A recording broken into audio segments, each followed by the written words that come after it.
Let's call to order the regular Sparks City Council meeting of May 14th, 2012 with a roll call, please. Mayor Martini? Here. City Clerk Patterson here. Council members Ratty? Here. Lawson? Here. Smith? Here. Kerrigan? Here. Schmidt? Here. City Manager Carey? Here. City Attorney Adams? Here. Have a quorum. If you'd all stand for the invocation from Pastor Brian Smith, Summit Christian Church. Welcome, Pastor. Let's pray. God, we thank you for today. We thank you for the beauty in your creation and the city that we live in. God, I thank you for this time where we can gather as a government and make decisions. And I pray for wisdom for the city council. God, I pray that you would give them wisdom and guidance and discernment. And Lord, as they hear lots of different things, at the end of the day, God, would the best things rise to the top? Lord, would you help them in that? Would you guide us and direct us? Lord, would you continue to bless our city, grow it, expand it, God, and increase the health in our community in incredible ways. We give this time to you and pray that you would bless this meeting. We pray this in your Son's powerful name. Amen. Amen. Amen. Thank you, Pastor, for those kind words. If you remain standing for the Pledge of Allegiance, Mr. Smith, would you lead us? Certainly. Would you join me, please? I pledge allegiance to the flag of the United States of America and to the republic for which it stands, one nation, under God, indivisible, with liberty and justice for all.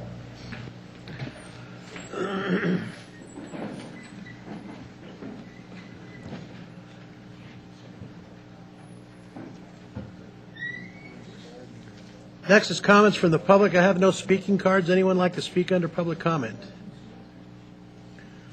Okay, seeing none, we'll move on to approval of the agenda. Let's see, we're not going to have a closed door session, and number 5.4 staff would like to withdraw. So if there's anybody else needs anything, let me know, or else I need a motion with those amendments. Mr. Smith. Move to approve the agenda as amended. Ms. Ratty. Second. It's been moved by Councilman Smith, seconded by Councilwoman Ratty to approve the agenda as amended. Any further discussion? Seeing none, please vote.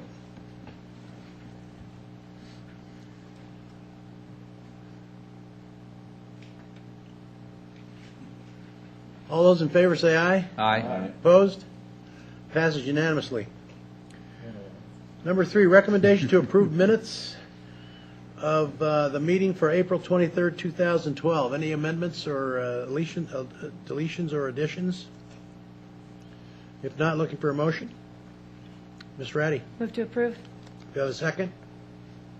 Mr. Lawson. Second.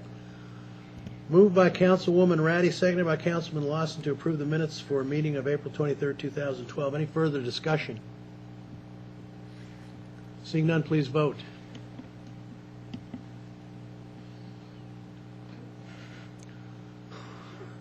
All those in favor say aye. Aye. Opposed? Passes unanimously. We have a little hiccup in the voting system, but this too shall pass.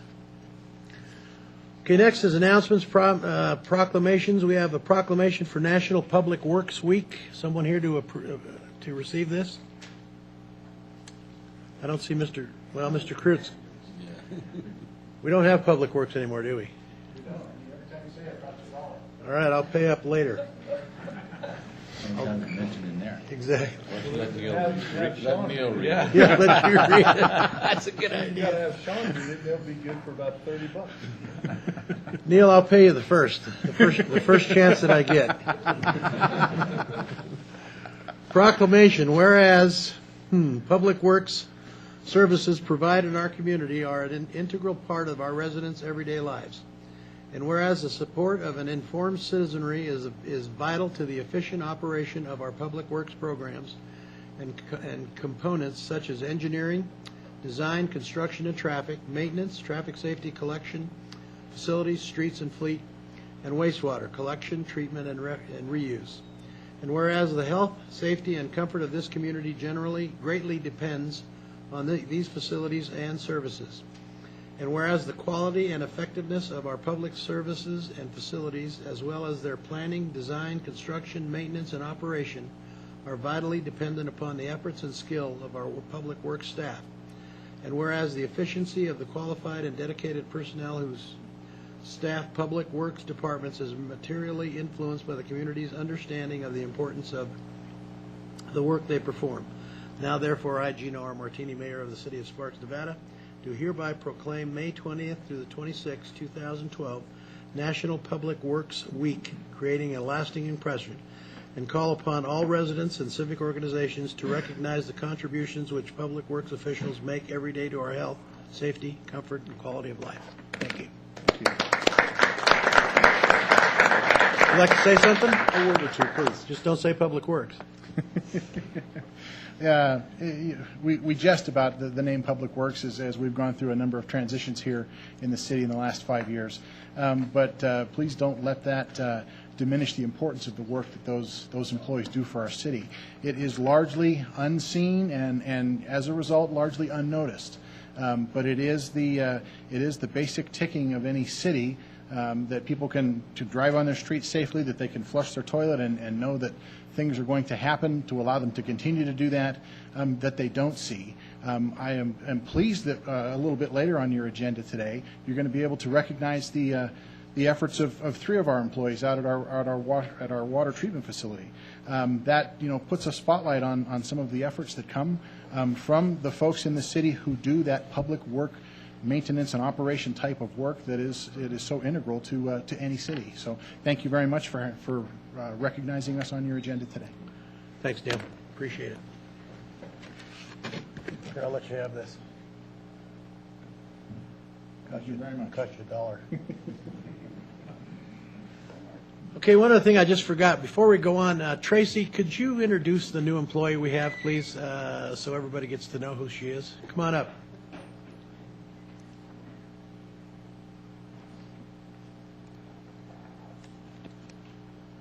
Good afternoon, Mayor Martini and council members. Tracy Dominguez, Parks and Recreation Director.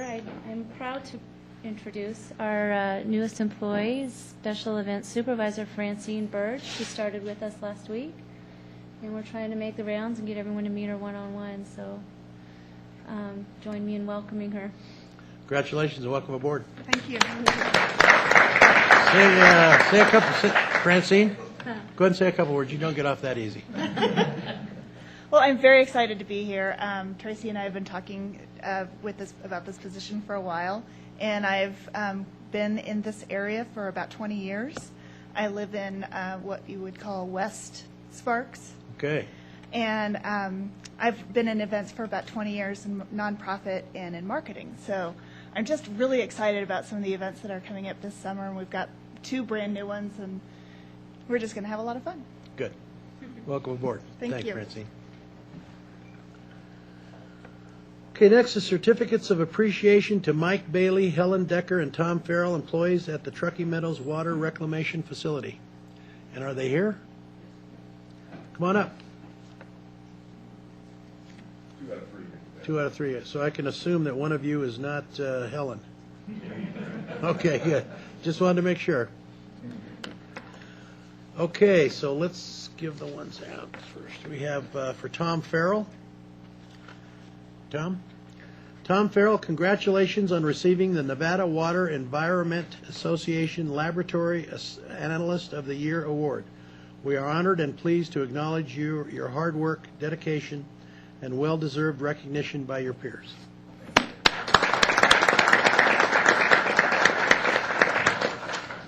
And then for Mike Bailey,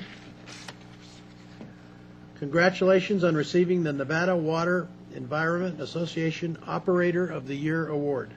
We are honored and pleased to acknowledge your hard work, dedication, and well-deserved recognition by your peers. I'll come down in 1 minute. And then for Helen Decker not being able to be here, congratulations from the Water Environment Federation Analyst, Laboratory Analyst Excellence Award. So she got the Excellence Award. So I'll bring these down and we'll have a little photo opportunity.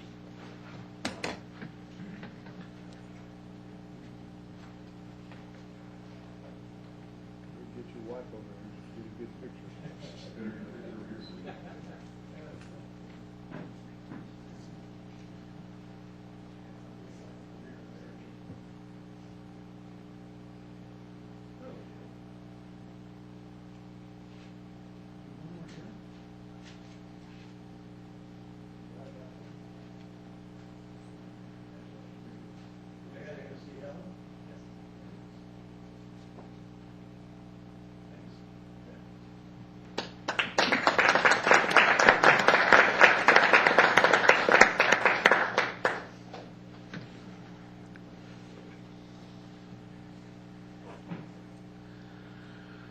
Moving right along, 4.3, 2035 RTC Regional Transportation Plan Update. Mr. Gibson.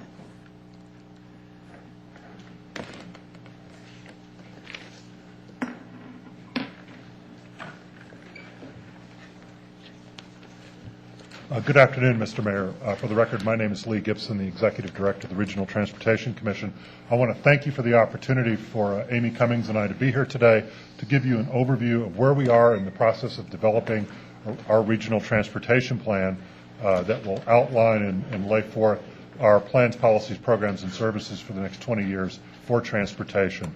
This has been a very collaborative effort. It's been an effort focused with a lot of public involvement. We most recently were over here at the Historical Museum where we held a workshop. And I think what you're going to see in Amy's presentation today is a pretty thorough overview of where we are, what we're seeking from you today, and then where we're going to go in the future. I want to take a moment, though, and thank some folks who are in the room. I want to thank Neil Kreutz, John Erickson, Armando Arnelius, Adam Mayberry, and Jim Rundle for their participation and involvement. They've been with us throughout this entire effort and committed a lot of time and energy, and I have to say, most importantly, ideas on how we can move this process forward. So with that, I'll turn it over to Amy and let Amy walk you through the presentation, and then we'll be happy to take questions. Thank you very much. I'm Amy Cummings, Director of Planning at RTC. And, there it goes. As the Metropolitan Planning Organization, we are required to develop the 20-year transportation plan. And this is something that we update every 4 years. It's multimodal, so we're looking at all types of transportation, bicycling, pedestrians, transit, as well as our roadways. And in this particular update, we're trying to put a renewed emphasis on economic development and integrating with land use planning. So today I wanted to let you know where we are in the process. And the main point I wanted to get across is we are in the current phase developing the alternatives that are going to be studied in the plan. So we are looking for suggestions for projects or programs that you would like us to consider in the plan as we move forward. And the handout that you have is from our December workshop, and that's where we identified the goals and guiding principles for the plan. And that was our first phase. And now we're in the process of going through the community and meeting with various community groups and asking for ideas and suggestions for projects to consider in the plan. Our next phase is going to be doing the travel demand analysis and the financial analysis on all of those projects that are suggested. And we expect to have the plan finished this fall. This slide shows you the guiding principles that we've developed with our working groups. We have a community working group and an agency working group. And we've also been out to the community. So the 4 guiding principles are safe and healthy communities, economic development, sustainability, and increased travel choices. And there are several areas where we're going to, for information about projects. Of course, our starting point is the 2008 Regional Transportation Plan. So we'll be validating and doing an examination of all the projects that are in our current adopted plan. We're doing some roundtable discussions. We've done some at Worcester High School. We went focused on youth transportation concerns. We did one focused on senior and ADA transportation issues, one on freight and logistics, and we're going to be having one on safety coming up in the next few weeks. And in addition to our public workshops, and as Lee mentioned, we had our last one at the Sparks Heritage Museum, which was a wonderful facility, and we had a great turnout there a couple of weeks ago. But for anyone who's not able to join us at the meetings in person, we have a smartphone app you can search for under Your Washoe RTP. So anyone can send us a picture or an audio message on any projects they'd like us to consider. And you can also go to our website. One of the key areas is safety. We're partnered with NDOT on the Zero Fatalities goal, so that's a key theme for any project that we're going to be considering. And this map shows you some of the feedback we heard from both the high school students that we met with and some of the senior citizens that we met with. And in both of those groups, we heard, and these were the circles that were identified by those participants, not by RTC staff, as places where people feel isolated and don't have the level of mobility choices that they would like. And in particular, we've heard a lot of requests for increased transit service in these outlying areas, which is a challenge for us in our current financial constraints. But that's one of the things we're going to be looking at throughout this plan is increased mobility options, or what are some of our alternatives and what are the needs in some of the outlying neighborhoods. of course, transportation and health. We've been working with the Safe Routes to School folks, as well as the health district, to see how transportation can improve those programs. We'll be looking at transit service needs, our Complete Streets program, and of course economic development. And there are several layers to the economic development piece of this. One is freight and goods movement. The other is working with the TOD planning and the local land use plans to see what transportation can do to help implement those, as well as alternative fuels and more long-term, the Winter Games planning effort that we're participating in. And we're also working with TMRPA, and I mentioned this summer we'll be doing the technical analysis of the projects. In June, there's going to be a joint meeting of the RTC Board and the Regional Planning Governing Board, and at that point we're hoping to get the 2012 consensus forecast broken down by traffic analysis zones, to have that approved by those two boards, and then we will use that and finalize our travel demand model, and we'll be able to do the analysis on all the projects. So that is the conclusion of my presentation, but we're happy to answer questions if you have any.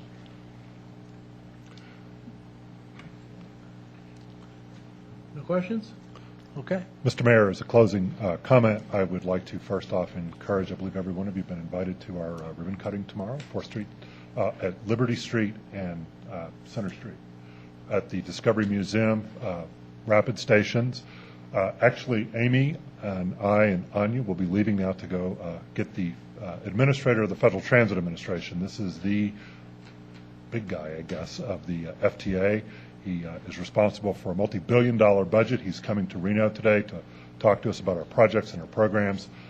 It's also an opportunity for us, and if I may back up, with Amy, with us getting a regional transportation plan and working, and I forgot to recognize Anya Graves, our representative in Washington, D.C., this regional transportation plan, working through Anya and building relationships with folks like Peter Rogoff, the FTA administrator, we'll be able to position ourselves not only just for transit funding, but also for a total package of funding, including highways, because we are seeing more intermodal connectivity at the federal level in terms of funding eligibility.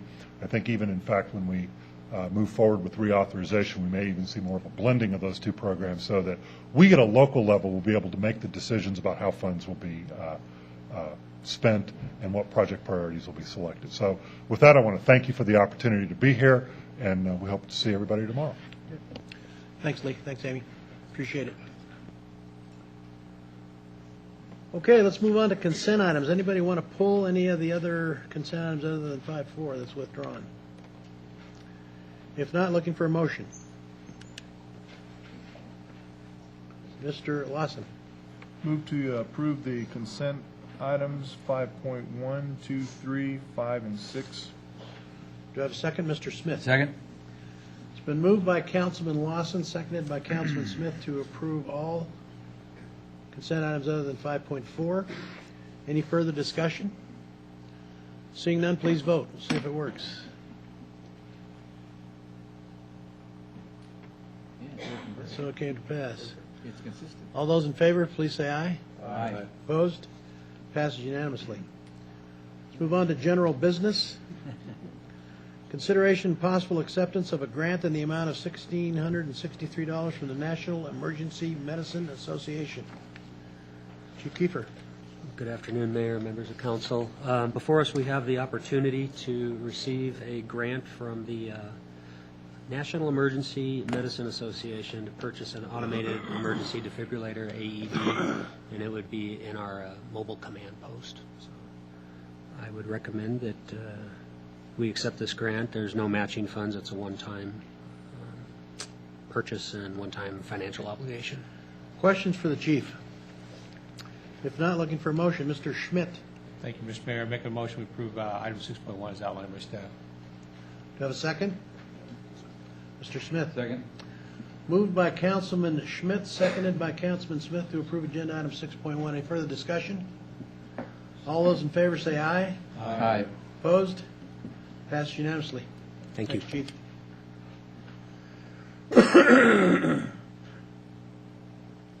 6.2, presentation, discussion, and possible approval of the Regional Emergency Operations Center and Regional Emergency Communications Center First Amendment Interlocal and Occupancy Agreement. Mr. Driscoll. Thank you, Mr. Mayor, members of the council. Steve Driscoll, Assistant City Manager for the record. We have been a party to a interlocal agreement for the Regional Emergency Communications Center and the Regional Emergency Operations Center on Spectrum Boulevard for more than a decade.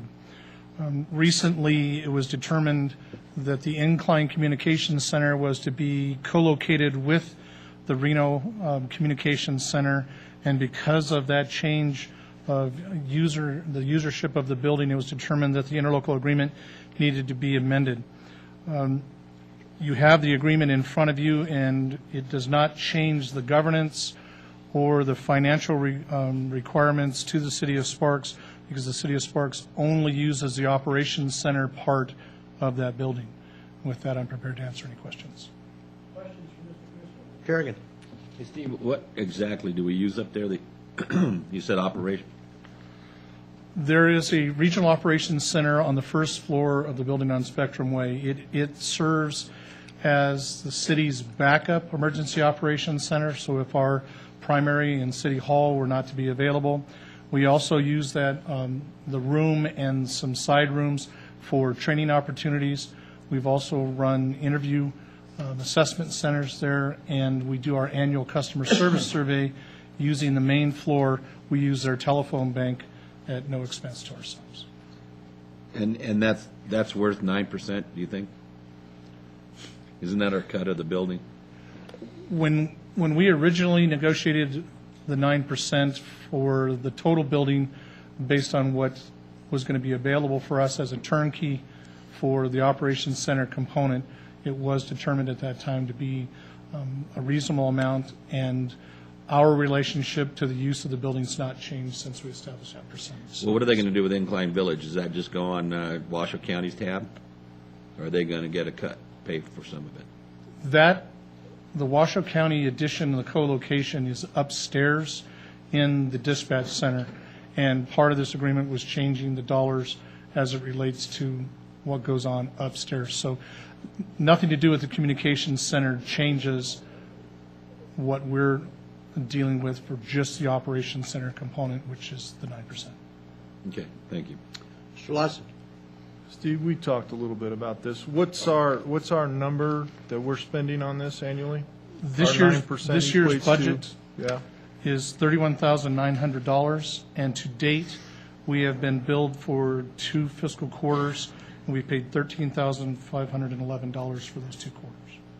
So we pay 31,000? 32,000 rounded. 32,000 a year is our 9%.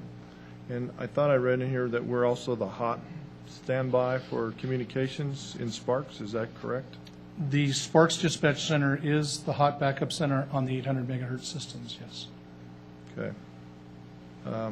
Just on the face of it, I wonder if it's worth it. But there's an incorrect in your contract. 9.1 is incorrect in the way it reads, so that needs to be cleaned up. We talked about that. It says that we're paying 9% for the communications system, which we're not. We're paying for the emergency operations. Yes, sir. Based on our conversation before the meeting today, in 9.1 on page 9 of 6 of the agreement, it does say it is showing the grand totals being paid by the agencies, and it only notes the communications center. It does not note the operations center, and that is inconsistent with the detail that is on the next page, page 10 in 9.2. The detail in 9.2 is in fact correct, so paragraph 9.1 does need to be modified to include the REOC in addition to the RECC. So that's just, those are my comments. I only got to read it through at one time, so I didn't pick everything up, but that one was a blaring error in my mind. Yes, sir. Since we're not using the communications portion of that. So can we approve it subject to that 9.1 being changed? I would think that would be possible, yes. And as far as the cost goes, you know, it seems like a lot that we have until we need it. So there's no telling when we can need it. It's a backup for us that, you know, if somebody blows up City Hall, for some reason it happens, we need somewhere to have an emergency system. Don't give anyone any ideas. you know, it seems like a lot of money until we need it. When we need it, hopefully we don't ever need it, but if we do need it, it's there, and we should take advantage of it. So that's my comment. Mr. Mayor, Steve Driscoll, for the record, that was the thought process in the original negotiations, and there's been no major change in any of the facts related to the Operations Center to change our negotiated percentage. Mr. Schmidt. Thank you, Mr. Mayor. I guess with a couple comments about the cost, what are the options if we don't do this? I mean, what would we do? Steve Driscoll, for the record, if we were not a party to this agreement and did not have the Regional Emergency Operations Center as a backup site, if we had an emergency, had a disaster, we would be scrambling to find an appropriate location to set up our operations center, which can have anywhere from 30 to 60 people that need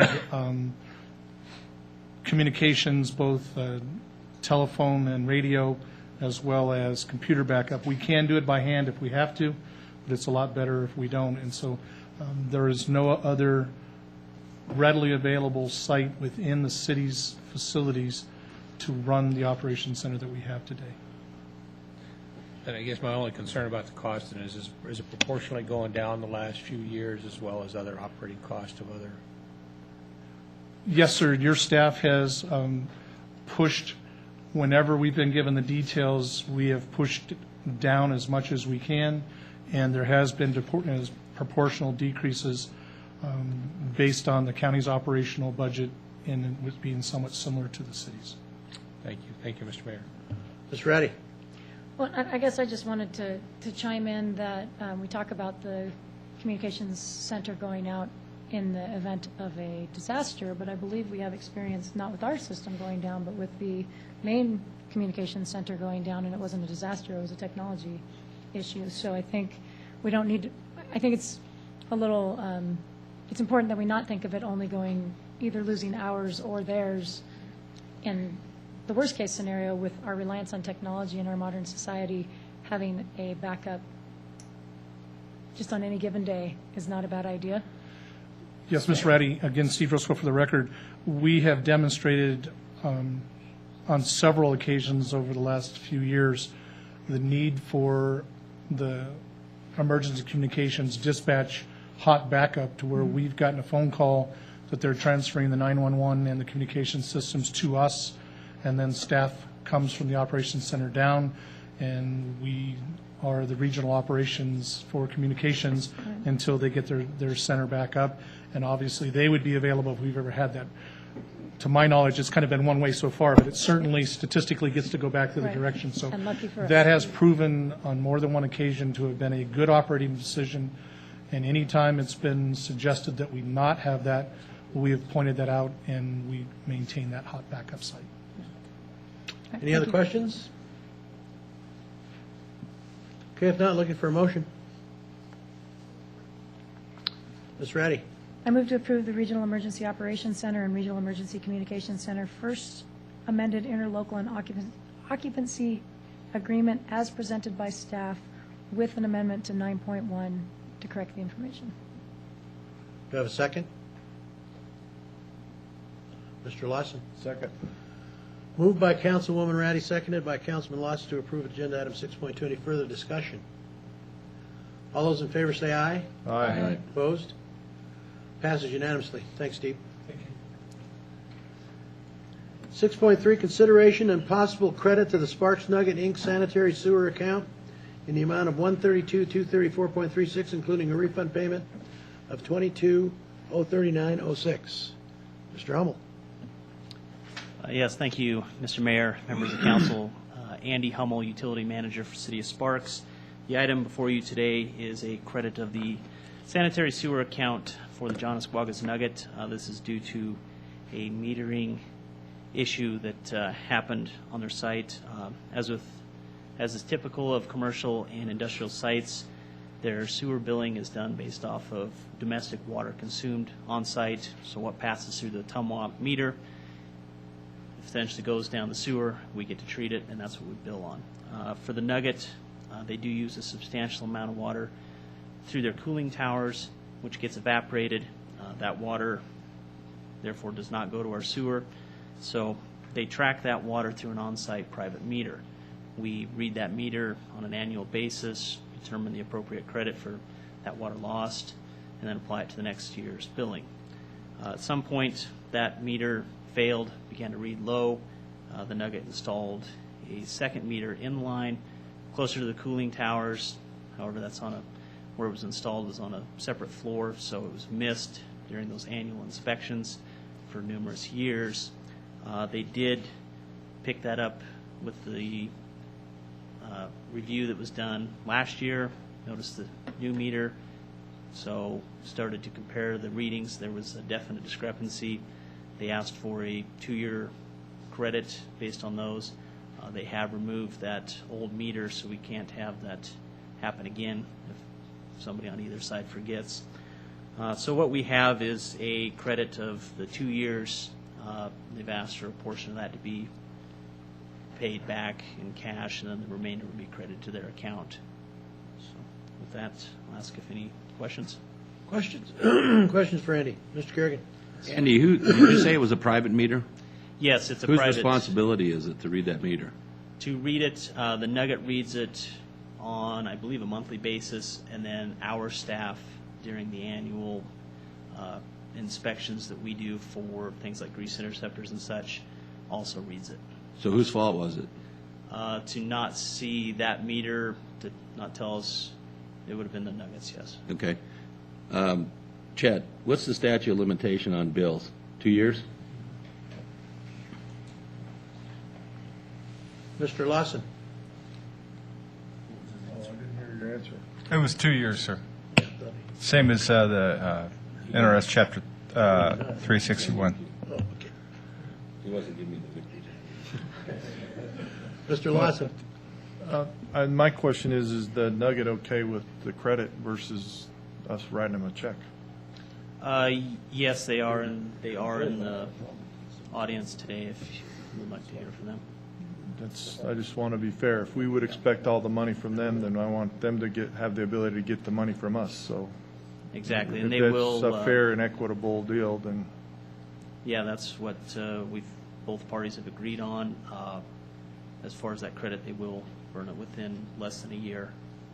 We see that they do about $150,000 in billings a year, so that should be less than 9 months. Okay, and I just read in here, I could be wrong on my dates, but I'm catching 3 years of credit here.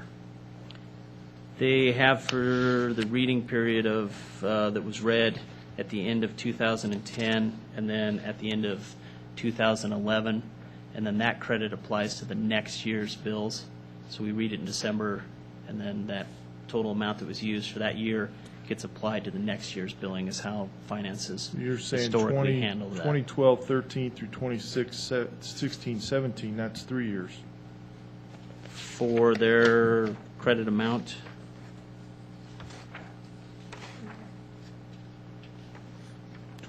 It's on the motion, and it's also in the description. Actually, it is 3 years. I apologize, Mr. Kerrigan. NRS Chapter 361, it is 3 years. yeah, they have asked for 2 is what they asked for. 2012-13 starts July 1st. Yes, the sewer billing 2013, typically 14. runs calendar rather than fiscal. Okay. That it? It's 3 years, but I guess that's neither here nor there if they're getting it in one, so. Yeah, they'll get it applied over one Okay. period. Is that it, Ed? Yes. Mr. Schmidt? Thank you, Mr. Mayor. I understand how we got here, and, you know, it's a problem that's happened, let's move forward. What I have a problem with, and as, you know, I've said this to staff and want to put it on record, is that I'm not sure it's good for a municipality to have somebody else owning the equipment that we're going to go out and read for future billings. I just think that that's improper, because if 5 years, their meter fails, and then it takes several years, and we're going to be saying, well, you owe us another $132,000, they're going to say, what did you do about it? Yeah. I mean, I have a real problem with yanking our meter out and saying, oh, we're just going to go with someone else's meter. I think that they chose to put the meter in for their benefit. It paid for them to do that. I think we're a municipality. We sell the product. We should have the meter in place. Our readings off our meters, their readings can be their backup meter. And that's just preventive of future problem down the road. Thank you. Ms. Ratty? I guess I just needed a clarification on that. So was the meter that was pulled, that was our meter? No, that's always been a private So it's meter. always been Yeah. And is that typical of all of our clients in this class? I believe they're the only ones that have the cooling towers where we have that evaporation with the loss. Oh, it's the Yeah, matter that's of what the makes it credit. unique. Yeah. Okay, so this is the class. Yeah. Okay, thanks. So Any other do- questions? Mr. Kerrigan? Well, following along that line. So who reads the meter? The meter is read by both the Nugget for their own operations as well as our environmental control staff reads it. Every month? We read it annually when we do our grease interceptor and other inspections. So we're just relying on them to tell us what they've read? Yeah, we care about that once a year. It's a totalizing meter. So we're not reading a instantaneous flow rate. It's total gallons used since the last reading. Okay, so it's once, okay, then, We read it once a year. Yeah. then how come we didn't catch it then? We didn't see the other the new meter that was on a separate floor. As is typical with any water meter, as they start to wear out, they typically read less and less. Unless something just physically breaks and they stop, it just slowly over time loses efficiency. Mr. Schmidt? Thank you, Mr. Mayor. But in this case, it read more and more. No, it was reading less and less, so they were getting less credit for that water that was lost. Okay, all right. I understand now. The other question I had for staff, and I'm glad he back on it yet, is how far away are we from reclaimed water for this site? From this site, our nearest location is essentially Sparks Boulevard. We're quite a ways away. Okay. all right, And we thank you. have looked at it, like with Victorian, when that was expanded, things like that, of the feasibility of extending to there. And it was, the cost It's just a shame we're value using was fresh water huge. for this. Yeah. Thank you. Questions? If not, looking for a motion, Ms. Ratty? I move to credit to the Sparks Nugget Inc. sanitary sewer account in the amount of $132,234.36, including a refund payment of $22,039.06. Mr. Lawson? Second. It's been moved by Councilwoman Ratty, seconded by Councilman Lawson to approve agenda item 6.3. Any further discussion? Seeing none, all those in favor say aye. Aye. Opposed? Passes unanimously. Thanks, Andy. Thank you. 6.4, consideration, discussion, and possible approval of a revision to the 5-year capital improvement plan for fiscal year 2012-13 through fiscal year 2016-17, as previously approved on April 23, 2012. Good afternoon, Mr. Mayor, members of the council. Chris Cobb, Capital Projects Manager, for the record. Before you this evening is a revised CIP based on your feedback at the April 23rd meeting when you first reviewed this. And the biggest change is removing the expenses in the bonded funds that we were looking at doing projects at this time. It sounded like there was several other uses that you'd like to entertain. So we moved that out, incorporated and moved some projects around as identified in your staff report. I'd be more than happy to ask any questions and address any concerns you have. The major project that is still in there is the police radios, which that was moved into the motor vehicle fund to cover that all in 1 year's of purchase. Questions? Mr. Smith? And that'll get them all the radios? Yes, sir. Okay, that's the total We're amount. buying 120. Okay. Questions? No questions? Looking for a motion. Mr. Lawson? I move to approve the revision to the 5-year capital improvement plan for fiscal year 2012-13 through fiscal year 2016-17 as previously approved on April 23rd, 2012. Do I have a second? Mr. Smith? Second. Moved by Councilman Lawson, seconded by Councilman Smith to approve agenda item 6.4. Any further discussion? All those in favor say aye. Aye. Opposed? Passes unanimously. Thank you. Chris. Okay, let's move on to 6.5, discussion and possible action related to a changing the city's business licensing codes ordinance and fee schedules and franchise agreements for nonprofit organizations that either reside or perform services within the city of Sparks. Ms. Ratty. Before we start a discussion on this item, I just wanted to go on the record and disclose that I am employed by, as the CEO, by the Girl Scouts of the Sierra Nevada, which is a charitable organization. I do believe, after reviewing the conflict of interest statutes, that I'm comfortable participating in the discussion because it affects all charitable organizations equally, but I did want to disclose that employment on the record. Thank you, Ms. Ratty. Mr. Driscoll. Thank you, Mr. Mayor, members of the council. Steve Driscoll, Assistant City Manager, for the record. On March 26th, a citizen came forward and asked the council to review their ordinances and fee structures related to nonprofits in dealing with recyclables. And so this was then put on the agenda for discussion by the council. So I'll give you some short background and then allow the council to have an open discussion on this. Currently, in Sparks Municipal Code Section 5 is where business license is handled, and it states that all businesses are required to have a license unless they're exempt, and one of the exemptions is charitable organizations and nonprofits, and the exemption does make it to where they're not required to register or otherwise do any of the licensing activity related to other non-exempt businesses. The second part, which is in Sparks Municipal Code, Chapter 5 again, is on the collection of recyclables. And basically, those are controlled by a franchise agreement unless they're excluded. And in this case, under your Sparks Municipal Code, Chapter 7, recyclables that are donated to charitable organizations are one of the exemptions. So in Chapter 5, you deal with recyclables unless they're part of the franchise, which includes the pickups that we do on the curbs. But in Chapter 7, anything that's donated is then allowed to do that to a charitable organization, and the charitable is not required to have a business license. So with that, I will allow the council to be their pleasure, their discussion. Okay, questions?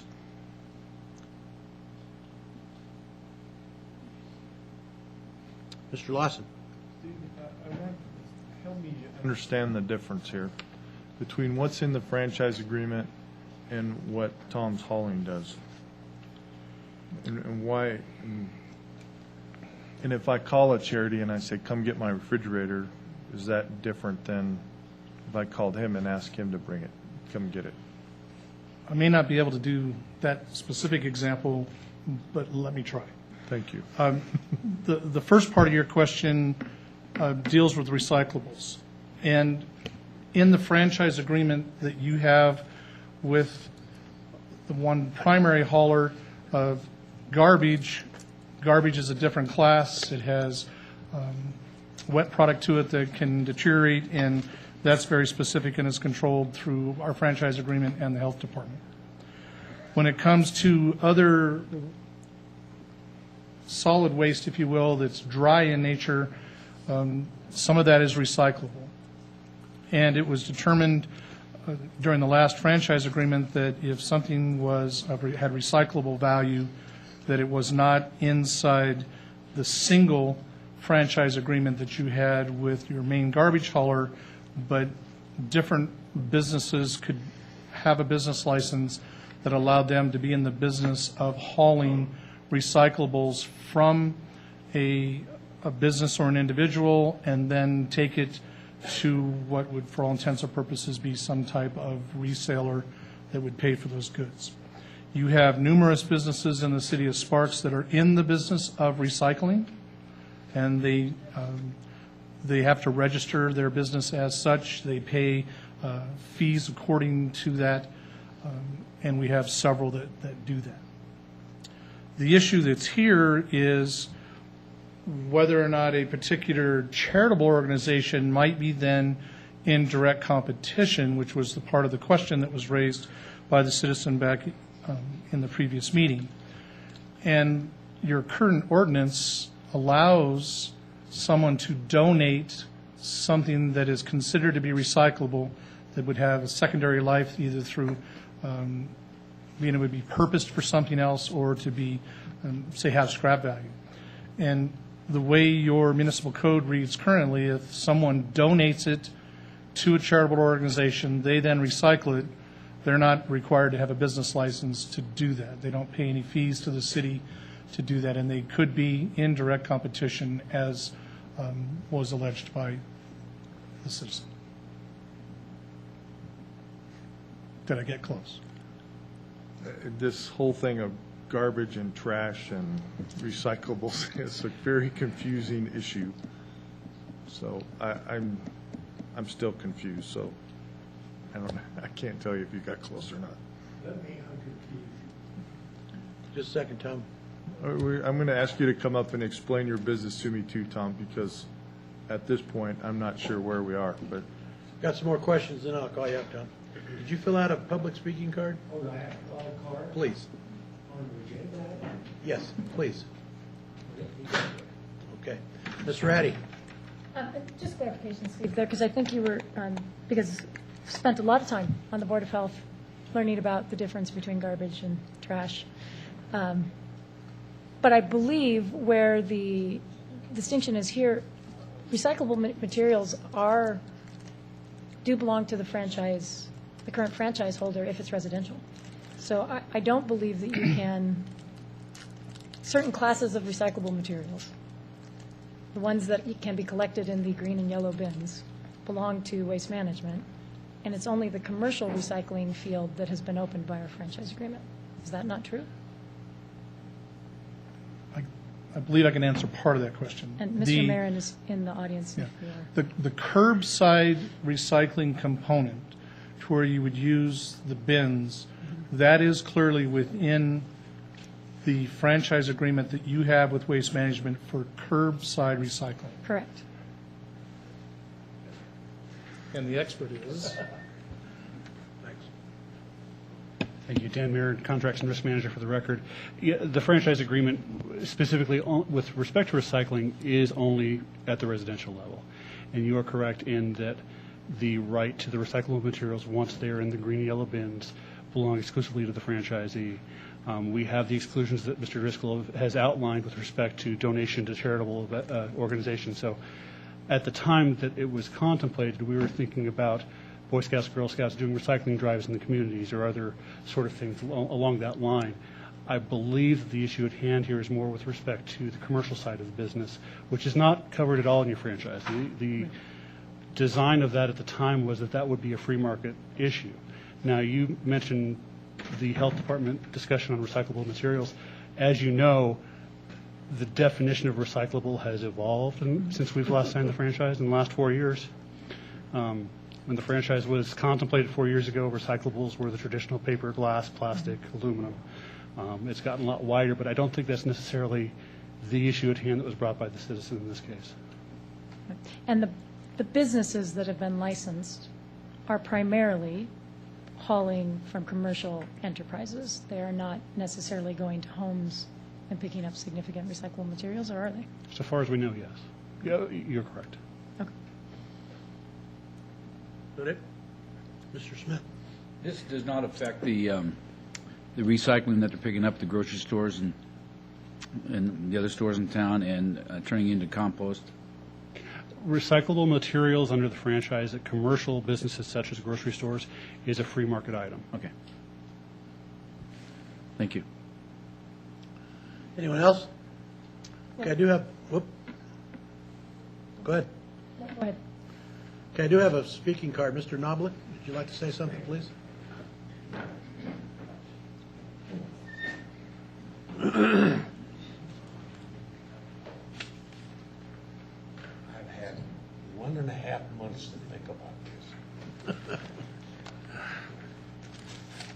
My name is Tom Knoblich. I reside in Sun Valley, Nevada. My address is 5389 Leon Drive. I respectively own Tom's Hauling and Cleanup. As you recall, the last time I was in here, I was complaining about a charity organization grabbing my stops. They've grabbed 2 in the last 4 months. This is costing me $125 a month, so they've already gotten well over $500 off of me. I have big problems with that. One problem is taxation. I pay taxes, and I'm damn proud of it. I'm proud of this country. I'm proud of this city. This city's been built by taxation, hasn't been built by charity organizations at all. So I had a talk with them. Call them on the phone. Took them 5 days to answer my call. They said, we're going to continue in a industrial area. They're killing me. If I lose one more account, I'm out of business. Then I'm down there in the bread line, just like they are. I'm just, I really think that something needs to be done here. Whatever it is, when they can grab a business, a charity organization can grab a business, there's something bad wrong with our ordinances or the federal tax code. I called the federal tax code people, waited about 20 minutes, never did talk to anybody, so that's a big job. But this city could write to them and they'll get a response. I can't get one out of them. What I think should be done here, I think that the city should write this charity organization a letter telling them that they'd like to meet them at City Hall, and let's see where they're going. Where are they going with this? They could step into another business, and there's no law against it. None. They could buy a trailer truck and bust the mill down there. They've already been messing with the mill, and they've already been messing with another cycle outfit up on Virginia Avenue. Same way. They could go into the sign business, Mr. Lawson. They could go into anything. That's the way it's bred up. I don't think that they were thinking anything when they made that law. I don't think they were thinking anything about them attacking anybody. They didn't think they'd ever get that big. They're now expanding. As you've seen, there's all kinds of new stores out here. Charity, built by charity organizations. This city don't get a dime in taxes. They're attacking our very backbone. That's what I'm thinking. So what I suggest to you to do is just write to them and say, look, we need a meeting in City Hall, and we need to find out where you're going with this before you damage somebody else. Wrap it up, Tom. And that's it. Okay. Thank you. Any questions for Tom? Mr. Schmidt. Thank you, Mr. Mayor. Tom, help me understand when you say that they've taken your business. Are these one-time stops that they've done, No, or are they now on monthly contracts with? I have a monthly. I used to write contracts and I quit doing it because there was no sense in it. Now I run them once a week. I have 2 restaurants that I run twice a week. I have 3 industrial stops over there that I run twice a week. Then I got 2 I run once a week. I mean, I don't think and when the cardboard goes down, those guys go away. You can't find them. The cardboard's up now.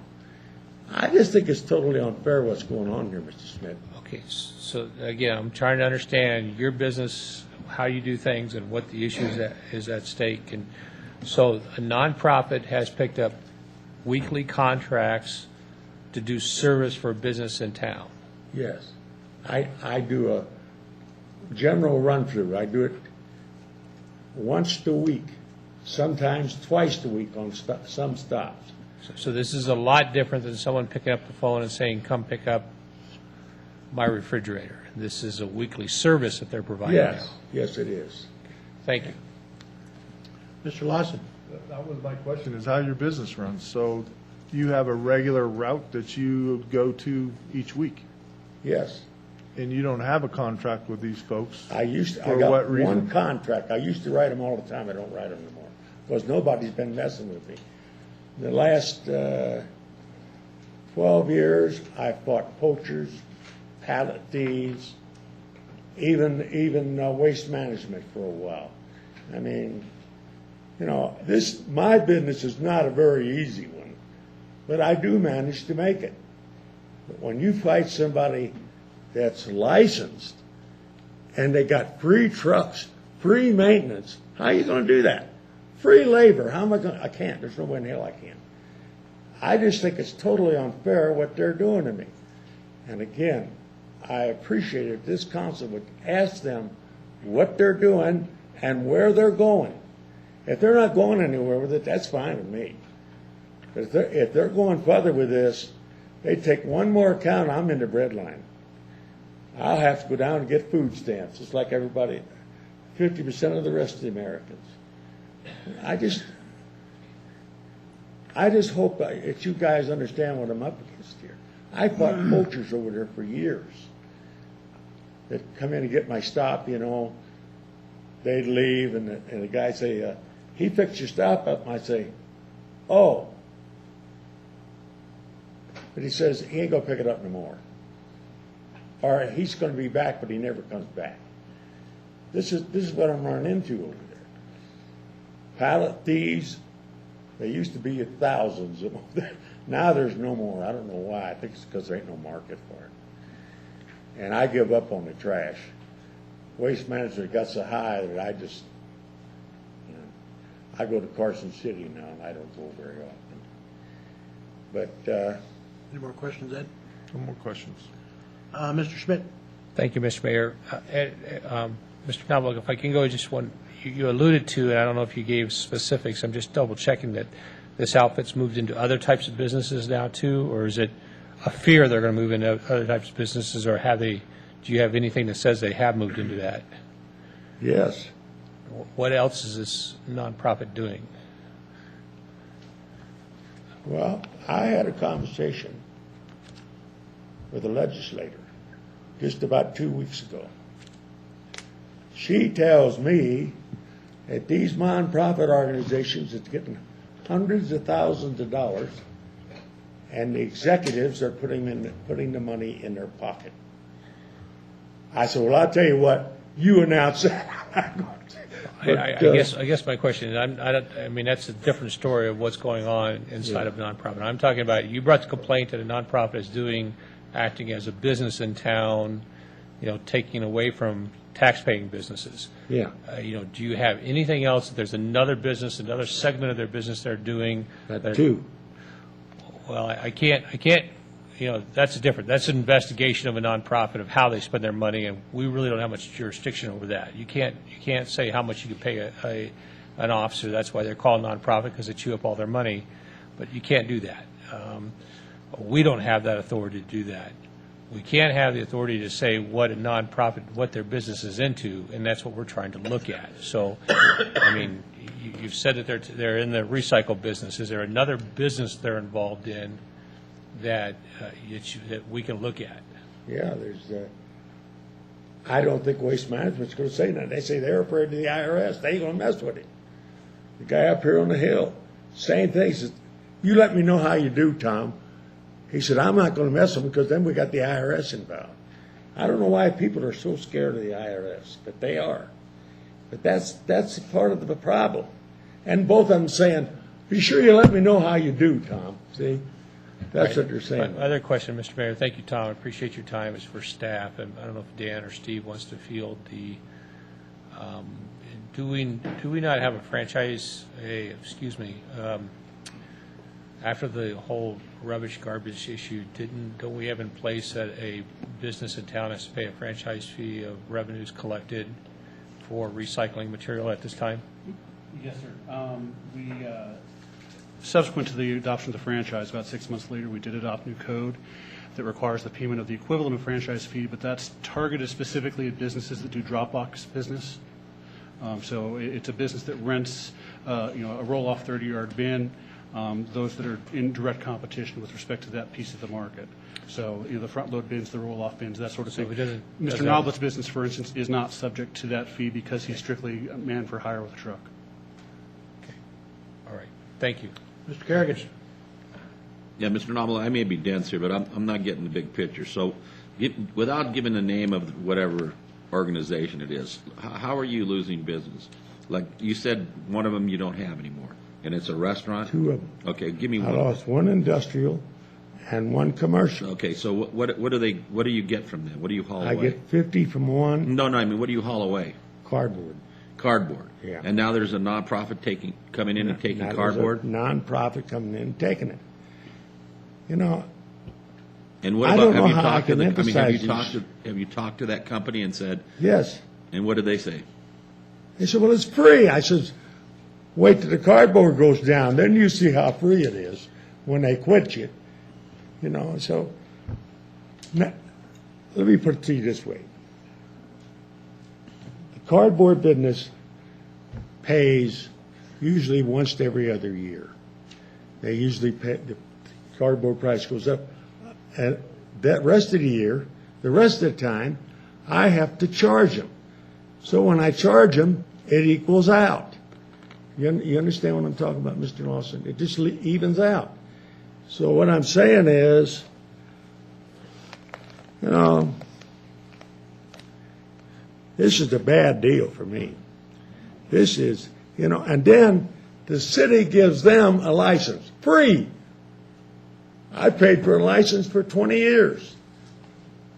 This city, Washoe County, and Reno paid them all free. I believe in cities, believe it or not, but I do. I have been in front of this council hundreds of times preaching to them about having stop signs. We got the school zones fixed with my big mouth, and we got a lot of other things done. And I was well respected when I left this town 12 years ago, and I've been back once since, I think. But this is a good council, and it's a good government. And I'm confident that you guys are going to say to them, where are you going with this? What are you doing? Going into businesses. That's what you should say. I don't think they can fine you. Messing with the federal government and those credentials is a huge job. But you could write to the federal government and say, what are they doing picking up businesses? How are they doing this? They didn't even consider the recycling business at all when they made this law. They didn't think it ever happened, see, but it did. Any more questions, Mr. Kerrigan? No, thank you. Mr. Smith? Did I answer your question, Mr. You did, Kerrigan? thank you. You know, and I'm the same boat as Mike is over here. I'm going to ask you a couple questions, and I got something for Dan, too. All right. You pick up cardboard from businesses. When the price of cardboard goes down, you charge them to pick up the cardboard. I charge Right? them all the time. But you charge them all the time. Yeah, I have to. Okay, I get that. And then this nonprofit organization is coming in, and they are now picking up all the cardboard all the time from those two businesses Yes, they are. for free. Yes, Okay, and then they're turning it in, whether there's whatever the value is on the cardboard. that's all they're doing. Okay, so Whenever- yeah. now my next question, Dan. What does our ordinance say now, and what are we looking, if we don't change it, what happens? If we do, what do we do to change it? Actually, that's probably a better question for Mr. Driscoll, because this is less about your ordinance is specific to garbage and trash hauling. This is more about the licensure issue of the nonprofit, because I think that's been the source of aggregation for Mr. Noblet. As I said, your franchise, it leaves the hauling of trash and recyclable materials that are commercial in nature open to the market, whatever that market may be. At this point, you have a citizen that's expressed that the marketplace isn't necessarily even to his interest. Okay, I'll ask Mr. Driscoll then the question. What does our ordinance say now about nonprofits picking this cardboard or any items up? Does it infringe on picking up the stuff we leave on our front porch, the clothing and the WARC, whatever they're picking up? Our code deals with the fact that it's a charity. So if it's being donated, they're exempt. So that would be considered, they're donating the cardboard to these organizations, is that what it is? Your current language deals with it from that standpoint that when they're dealing with recyclable materials, they're exempt from franchise agreement because they're charitable, and it's considered, the materials are being considered donated to the charity. Okay, so I know that if if I wanted to donate a couple bags of clothes, I take them to them, or I get a call and they come to my door and we leave it out for them. So wouldn't it be that if this organization wanted the cardboard, that business should be taking that cardboard down to them instead of having them with a truck going around picking this stuff up? I mean, I don't know that I could answer that question from that standpoint. What I could answer is based on what was shared with you today, that apparently these people are going to a business location and they're then taking it. The assumption is that the company knows that they're a charitable organization and that they're giving it to them, which is the appearance of a donation. But I don't know the exact business relation, if there's any other business relationship, so I wouldn't be able to answer that question. But if it's intended to act like a donation, then your code currently allows individuals, including businesses, to do donations to charitables, and they therefore don't fall under the franchise agreement regulations. So in our current ordinance, whatever they're doing, the businesses that are giving the cardboard, they're not doing anything wrong. Nobody's doing anything wrong here. It's just that all of a sudden Tom's business is being impacted by a charity organization. Two components of our discussion. One, they're not required to have any kind of licensure, number one. And number two, they're currently allowed to haul if it's what would be considered donation. And they would be exempt from any of the hauling regulations that you currently have in code. So what impacts if we changed that, would it have on everybody in the city, the entire picture? Because how many businesses out there like yours, Tom? I think there's 4. Okay. There's a guy down here, he's been in business for about 20 years. He don't pick up much, but he does, and that guy up in South Virginia is pretty big, and they've really been messing with him. And the mill itself they've been messing with. They get a trailer truck, I don't know what they can do. There's no limit of what they can do with it. Let it run? Yeah. Ms. Ratty? Yeah, I need a couple clarifications. I believe it's not the fact that it's a donation that triggers, it's the fact that the organization has qualified for charitable status. That's correct. Because I think that this charitable nonprofit could charge for that service and still would not have to pay a business license fee, because it is the fact that they are a charitable organization who's gone through the rigorous application through the IRS that Mr. Noblet keeps referring to, that gives them charitable status. So they've been signed off upon as saying, okay, you are serving a charitable purpose, therefore we as a city, or we as a federal government, or we as a county, or we as a state, because there's all different levels, are going to grant you exemptions to certain fees. And that's really what we're talking about here, is an exemption to the business license fee. That part is absolutely correct, from the standpoint that if they qualify as a charitable or a nonprofit organization through whatever that is determined, in your case you're correct on federal code, your business licensing code exempts them from having a requirement to have a business license, and therefore there are no inspections, there is no oversight by the city, and there are no fees. They're not even required to register, so we don't necessarily even know they exist for business licensing purposes within the city's operations. Correct. So then I think what I also heard Mr. Marin say was that Mr. Noblet is also not licensed as a provider of recycling hauling, and is not subject to the 5% franchise-related fee that recycling haulers would be. So he's not paying that special garbage license fee. He's just, recycling license fee. He is just paying the standard business license fee in your business. Is that correct? Lady, I have special equipment. I don't use dumpsters. These guys here use dumpsters. I don't. They have some kind of permit with that trash company. I asked about that permit, and they said I didn't need it. I asked them at the county, so I didn't mess with it. I have a business license that specifically states cardboard, pallets, and trash. But it's a standard business license. I don't know what it's standard. I don't know, it costs me about $80 or $100 a year. I don't know, is it standard? Yeah, well. Ms. Reddy, to answer your question, Steve Driscoll for the record. Mr. Noblet's business is defined. He pays a business license fee for that. The additional component that you were talking about is charged to those businesses who leave a container on property for the business to fill, and then at some point, the business then picks it up and hauls it off-site. There is additional fees for the container component of a business.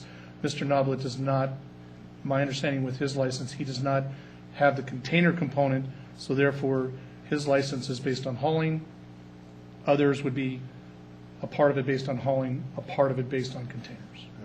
Correct, okay. So I just want to make sure that those two things are clear, because what we really are not talking about the franchise agreement. No. We're talking about business license fees. Yep. And the charitable exemption to business license fees applies across the charitable spectrum. It is not just about recycling. It is not just whether or not you're getting a donation. It is all of the charitable nonprofits. And there are lots and lots and lots of places where charitable nonprofits are competing directly with for-profit and government agencies. Child care centers would be an example. You can have a for-profit child care center here. You can have a nonprofit child care center here. They're both in the exact same business, and we've chosen to recognize an exemption because this one is typically serving lower-income kids who need subsidies, and we've recognized that as a societal benefit. So the premise, the starting premise that nonprofits, I mean, that's really what we're talking about here, is should nonprofits be allowed to compete directly against for-profit or government agencies, and does the charitable purpose that they're serving warrant that exemption? I mean, that really is the bottom line, I think, is what you're asking, is that that Mrs. exemption go Ratty, away. You're confused. You're saying that a nonprofit organization is in business. They are not in business. They can't be a nonprofit. What they're saying to the government is, all of the money that we get goes back into the organization. Well, mine does too. I just recently won an award in Washoe County for helping out elderly for 4 years. I give them $100 a month. I didn't deduct this. I don't have any free labor. You understand what I'm saying, Mrs. Ratty? I do. I think it's totally unfair what they're doing to me. And I'm asking you guys to come to my rescue and help me with this. Okay, questions? Mr. Schmidt? Thank you, Mr. Mayor. In light of Ms. Ratty's explanation on the thing, what is the procedure for challenging a nonprofit? I don't think that falls into our jurisdiction. I mean, that's done by the Attorney General's office. How do you? I mean, there's thousands of them being challenged right now. I can guarantee you, but there's a whole lot of them being challenged. I mean, so it sounds like to me that this is an issue of challenging a nonprofit status based upon their business practices. The problem is, what they're saying to the government is, we are putting it internally. We are all using it all internally. But that's not true. I know it's not true. Well, I know that for a fact. And I think that it's due process here is if you know it's not true, then it's your responsibility to challenge it. To challenge it, and challenging it to the council. We don't have jurisdiction over that.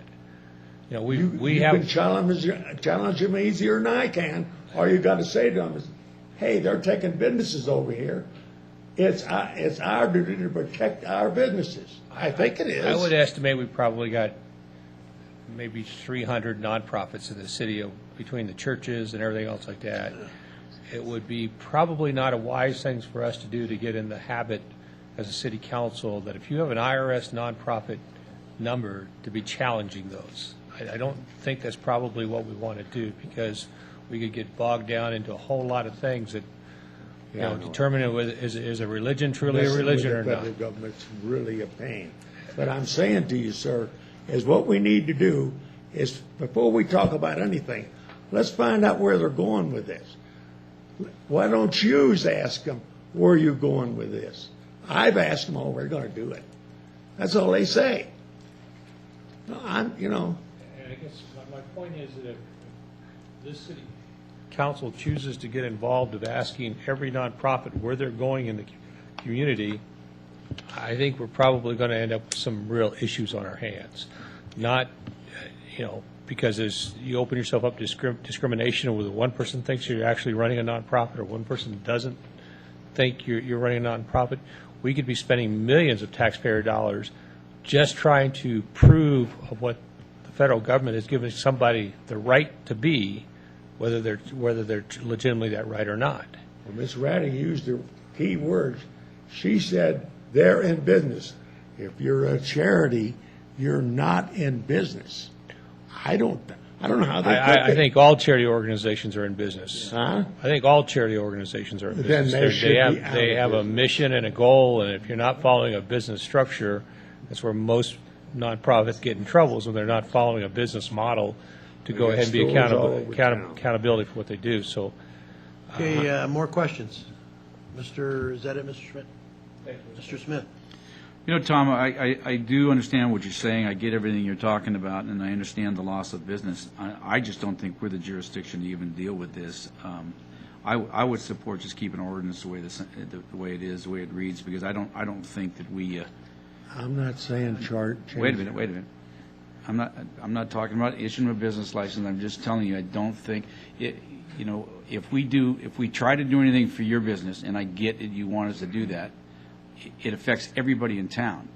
And because we want to do something for you, then all of a sudden it's going to bring up 10 other problems with somebody else. I know this. Okay, so for me, I don't want to touch it. Although I get everything you're saying, I don't think we should change our ordinance. I don't think we can. Any other comments, questions? We have some two ways to go here. Either we can leave it like it is, or we can structure it to do anything. And I kind of agree with Mr. Smith. We have what's going to happen here. We make some changes, then we have unintended consequences. We're going to have more people that are going to be upset about what we've done if we change it for one business. Mr. Smith. I will make a motion if we're ready. Go ahead. I choose to make no changes to the Sparks Municipal Code sections related to business licensings and the hauling of or recyclable materials. Do I have a second? Mr. Kerrigan. I have a question. Do we even need to do this? Can't we just let it die? Yeah, we can let it Just die. let it Motion die. does the same thing, yeah. Yeah, you can let it die. That Constitution really prohibits you from changing the current ordinance anyway now. Okay.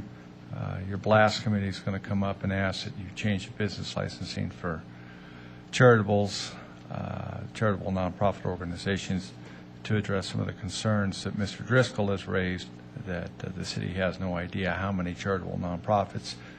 We have no ability to inspect and those kinds of things. But as far as taxing or imposing any type of a license fee, we are precluded from doing that. I withdraw my motion. Okay, anyone want to make a motion or just let it pass? Mr. Schmidt. If I could just kind of ask a question on Mr. Adams' thing. Are you saying that there's another law that governs above the Sparks Municipal Code as far as if we charge a business license or not charge a business license for a nonprofit? The Nevada Constitution. Nevada Constitution prohibits us from charging a business license fee for Yes, a it nonprofit. does. Yes, it does. State law also prohibits it. Okay, all right, because I was just trying to find out on there, all I found was SMC through here, I didn't find Sure. anything to do with NRS, okay. thank Doesn't you. mean we can't have them apply for a license that we don't charge them for. Correct. And the way the state of Nevada does it is that they require the organization to simply file with the state, and so they're on file. Many other jurisdictions require that somebody files with the local municipality, provide a copy of the 501c3 IRS determination. Once that is received, then the business or the charity is given a business license, subject to fire inspections, environmental hazards, those types of things. So fire, police, environmental waste can keep track of what's going on in the jurisdiction. But once again, they are not receiving any type of a bill for doing business. Okay. Any other discussion? Mr. Schmidt? Thank you, Mr. Mayor. And that actually brings back to what, I was looking at to do with this, and maybe that's a workshop or an item of discussion. Is there advantages for us knowing that data? Is there advantages for applying, have every nonprofit apply for a business license? There's a zero fee, so we're following state law, but then we do know what's going on inside the community. Is that something that, because that's the direction, I wasn't aware of the cost factor of it, but, trying to create some type of level playing field, at least they have to go through the process, at least we have the database, at least we have to know what goes on inside of a business. Is that something the council wants to look at least in a workshop format, to find out the benefits and the drawbacks? You'd probably And I want think it- that's what the BLAST Commission or BLAST Committee is looking at, right? We are, and then if you want to schedule a workshop, certainly you'd want input from police and fire on something like that, and environmental controls. Mr. Lawson? And I agree, and I've been to the BLAST meetings, and that's something we are looking at for the future. But this is a big can of worms, I think. The unintended consequences of making a ruling for you, Tom, and I understand what you're saying, but it has wide ramifications across so many aspects of the entire community that if we ruled in your favor, who knows what's next? And it's stepping out of what the purview of the city council does. And unfortunately, in this particular case, I think Mr. Schmidt has the right idea. Let's get them apply. Let's look at having them apply. Make sure that they're on the up and up. We can check their 501c3 numbers, make sure that everything's fine in that area. But to try to make a law that goes against federal government and state government is just I'm not not going to work. asking for a law. I'm asking you to find out where they're going with this. They won't answer me. They'll answer this city, but they won't answer me. I don't know that they have to. Yeah, Tom, I don't know that they have to either, but we've made a decision. We're not going to do anything at this point right now, but we're looking at helping you out with business licenses from another avenue down the road. So, end of discussion. Sorry. Well, this only exists when good men don't do nothing. Okay. Don't forget that. Thanks, Tom. Mr. Mayor, if I can. Go ahead. I do believe we are doing something, Tom. Yeah. I don't think that that's true, that we're not doing something. I believe we are doing something. We're doing what we can within the law that's I know right on this. out there. I know this. We can't ask this council to go outside the purview of But the I'm law. saying we're letting it go. No, we're not letting it go, Tom. I don't think you heard what we said. We're going to be looking at, looking at how to go ahead and get these reportability done to the city for these nonprofits. And that's a great start. That's a great Yes, it start. is. So, If we can get them called down here and find out where we're at, then we're going to be in good shape then. Thanks, Tom. Thank you. Have a nice day, and thank you all for listening. Thanks, Tom. Coming down. Okay, let's move on to 6.6, discussion and possible direction on a bill draft request submittal for 2013 Nevada legislative session and other matters related thereto. Mr. Mayberry. Thank you, Mr. Mayor. Good afternoon, members of the council, Mr. Manager, Mr. Adams, Adam Mayberry, your Community Relations Manager. This item allows us to have a public discussion on possible bill draft requests for the 2013 legislative session. I'll try to go through this fairly quickly. As you know, we have an opportunity to submit one BDR for the session. Staff would like to have that wrapped up by the 1st of June so we can begin the process of submitting it to the legislature council bureau. They have a deadline of September 1st to get the BDR request in. Back in January, we had a council workshop, if you recall. We had a couple items that we talked a little bit about. I want to recap those fairly quickly. The first discussion we had was resetting the property depreciation rate upon sale of property. This was an item that was we had some consensus on pursuing. This item was introduced in the 2011 session under Assembly Joint Resolution 1, and it requires a change to the Nevada Constitution. So it passed easily in the Senate and the Assembly. It will once again be heard in the 2013 session, And if it passes in the 2013 session, then it will go to a vote of the people in 2014, I believe. And so that process is moving forward. The League of Cities is carrying this bill, I understand, and I would like your direction to continue to move in that direction, working with the League of Cities in pursuing this particular item. The second item we talked about, if you recall, we had a little discussion about the Charter Committee, the makeup of the Charter Committee. Yes, sir. Second, Mr. Smith. Sir, thank you, sir. On this VDR about the depreciation, isn't that something the county should carry, or we have one VDR, and I mean this is countywide.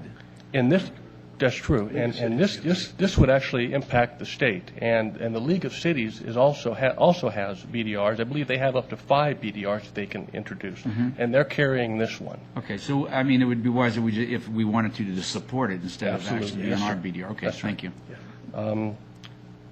Fair enough? Okay. Yep. The Charter Committee, we had a discussion about the Charter Committee as well, and I didn't hear any bill draft requests. We did just a general discussion how the Charter Committee was formed and structured. Our Charter Committee is a little unique. We've included a matrix in your staff report. It's fairly comprehensive. It compares what other cities do with respect to their charters as well as ours. We have legislative representation on the Charter.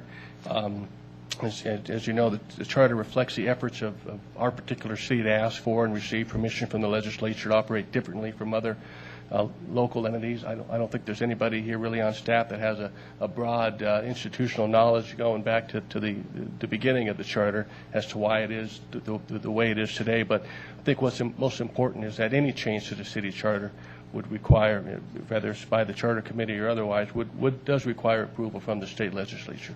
And I also wanted to point out that it's been our experience talking to legislators that they always single out the Sparks City Charter as a very positive example when they have the discussion of charters and they compare our charters to other city charters. Question, Mr. So again, Schmidt. didn't really hear a bill draft request out of that. Yes. 1 second. Question, Mr. Schmidt. Thank you, Mr. Mayor. Adam, if I'm correct reading the chart, Carson City has a similar thing in their charter, but they're more of a group of communities and just not, I mean, it's where the whole county is a city. And the other one listed in there is City of Laughlin. Laughlin's not a city yet, is it?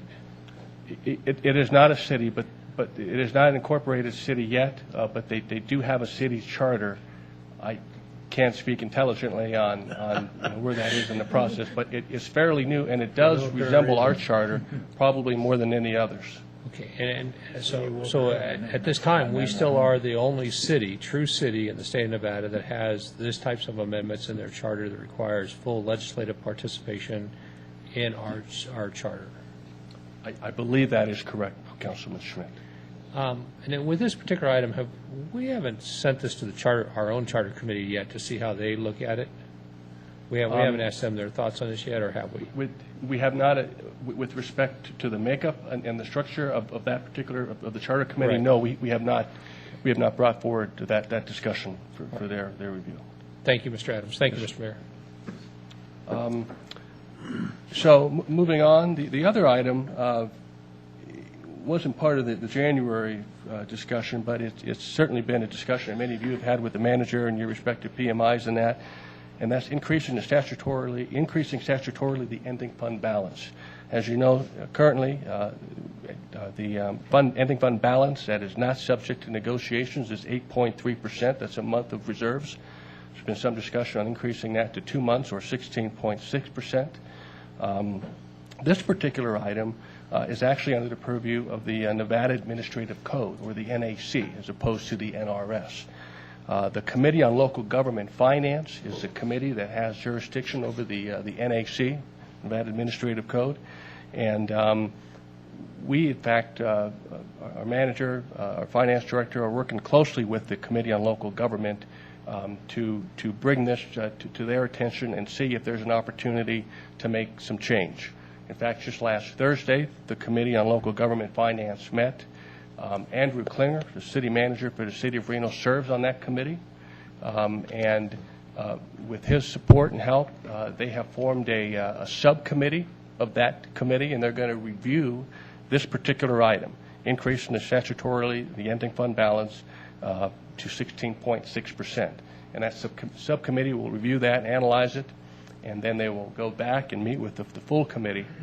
And that full committee has a process. They have a workshop and public hearings that we can become more involved with.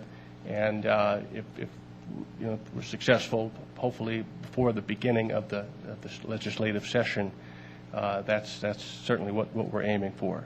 So that particular item is, again, proceeding through a different course, not through the legislative course, but through the Committee on Local Government Finance.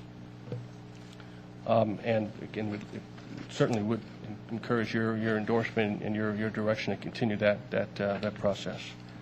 And another item in the staff report we talked about is a potential BDR, the removal of health care as a mandatory collective bargaining item. Through the course of our budget discussions, as you know, last year and where we are today, we've talked a lot about the increase in cost of health care. Health care being, our costs are rising. It's 10% of our city's general fund. NRS 288, which defines collective bargaining, lists a series of mandatory items that can be that must be negotiated with recognized employee organizations. Yes. Questions? We have questions. Mr. Schmidt.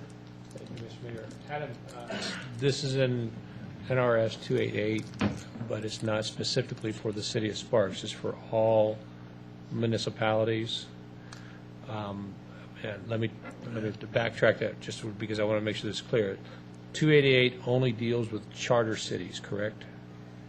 I don't believe so. And 288 also covers the teachers, the school districts. Yeah. Okay. The county. So no, it is. Any municipality has to follow yes. 288. Okay. Yes. Thank you. Mr. Kerrigan. Yeah, Adam, that was a question I had because my wife is a member of the union. Okay. School teachers union. They never get to negotiate health care. And I want to know why that is, because they're told every year what their health care costs are going to be. Okay. Right? It doesn't seem to be a negotiated. I mean, and I just looked up NRS 288, 150, whatever it is, 2F or whatever, and it does say governments have to put insurance in there. So, and then with that follow up on that, now that we belong to the Nevada League of Cities, I think they get 10 BDRs, don't they? 5. They get 5. I would much rather have the Nevada League of Cities carry that one. Yeah. I mean, I think it's a good bill draft, and if we don't have to use ours, it's not going to break my heart, and I don't think it's going to break any legislator's heart to have one more bill to look at. But it's not only going to affect us; it's going to affect every, like right. Mr. Smith said, every charter city and every government in the state. So I'd much rather have the endorsement from the Nevada League of Cities and counties because they're in the same boat. Go along with that. It's more of a global issue than just so our two reps on the Nevada League the Nevada League of Cities might be able to ask them to carry this forward, because if we're not going to get any support from other governments, it's not going to go anywhere. Mr. Smith.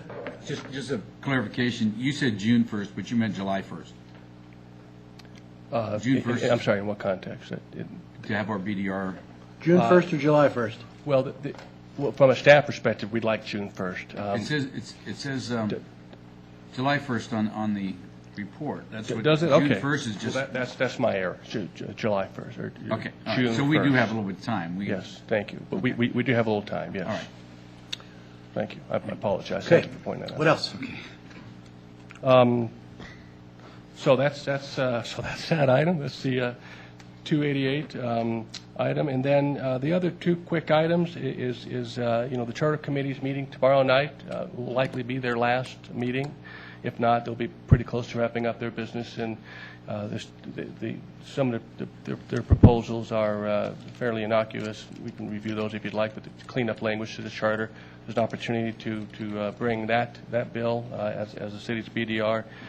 And there's also, if there's not a consensus, candidly a burning desire to have the city issue a BDR, we could go without a BDR, and that's certainly conceivable as well. So those are other options. And there is one more item too I'd like to bring forth, and this is Councilman Schmidt. Thank you very much. Had a discussion with the manager, which is a BDR possibility on allowing the fund balance you can carry in an enterprise fund for development services to a higher number. Currently, local governments must maintain a balance of unreserved working capital in an enterprise fund up to 50%. And so by increasing that 50% number to 75 perhaps, could give us more in reserve during economic downturns. So there's a possibility to pursue in that direction as well. Questions, comments? Mr. Schmidt. Thank you, Mr. Mayor. Adam, thank you for the very comprehensive list here of things we've talked about in the last 6 months as possible changes. And I'd like to take a look at kind of breaking it down. What Mr. Kerrigan was talking about is I'd like to see all these things put together and where they need to be. Obviously, there's things being worked out with the user groups instead of BDRs. But, making sure we carry to the Nevada League of Cities the items that we think are general purpose, that all cities are going to benefit for, and then finding the one that's going to benefit our city the most, if there is one, that is specific to our city, and that's the BDR we carry, so we don't enter into the fray of damaging a bunch of other cities on out there. Okay. Thank you, Mr. Mayor. Thank you, Adam. Mr. Addy. I guess my question would be, so, and listening to them all and not having any other ideas, I don't see one that stands out particularly as benefiting us. The only one that I have any sort of enthusiasm for at this point is just giving the charter committee the BDR so that they don't have to go begging for one elsewhere. But there's nothing that I think is specific to Sparks. The rest are general purpose. I think they would be better served by a collective effort. Some of them are particularly controversial and may not be something that we want to be out front on, like the out front sponsor of. So I guess I'm asking if there's anybody has any feeling that anything on the list or off the list is worth moving forward as our BDR. Mr. Kerrigan. Yeah, another thing that, I don't know if anybody read the article in the Las Vegas, is it Review-Journal or Sun? I don't remember which one I read about our binding arbitration. I think that's going to get a lot of attention. So the Nevada League of Cities, I'd like to ask our reps of the Nevada League of Cities to take a look at where the cities are going to fall on that. I don't know if anybody's followed it, but arbitrator gave Clark County School District or Teachers Union $63 million. Is that it in pay raises? Okay. And they said that they can afford to pay for it. So, I mean, looking at binding arbitration might be something else. I agree with Julia. If we don't need it, I don't see why we should use it. And if our charter committee needs a BDR, we don't need to go to a legislator. I don't mind giving them ours. We'll carry whatever they want. Although I don't know if that's going to be a conflict because supposedly the charter committee has nothing to do with the city council. So I don't know if that's going to be a conflict carrying a BDR, through the charter committee. So we have to declare it as a contribution. Yeah. Mr. Schmidt. Deductible. Thank you, Mr. Mayor.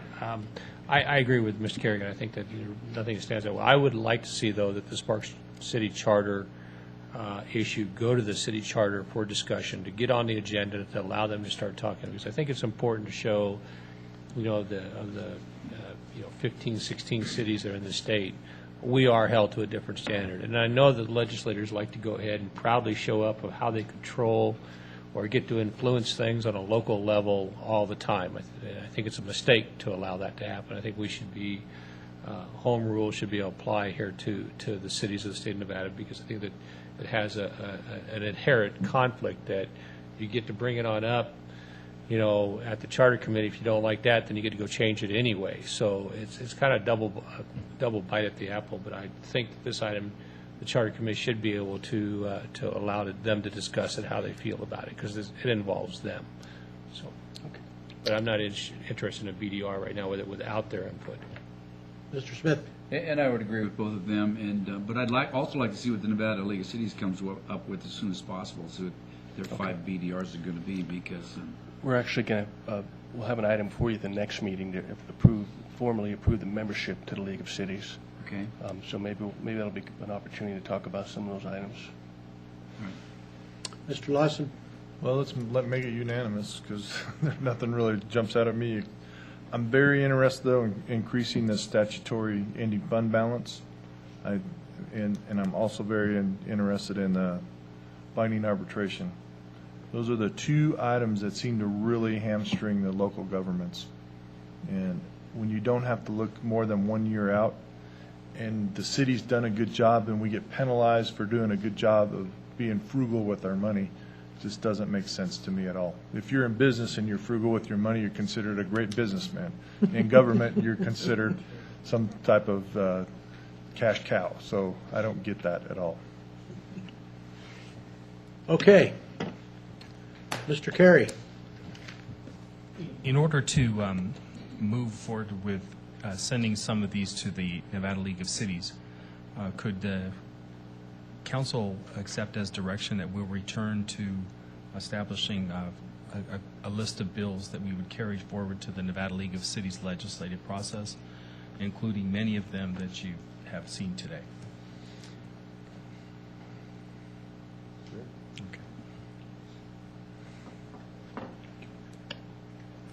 Okay.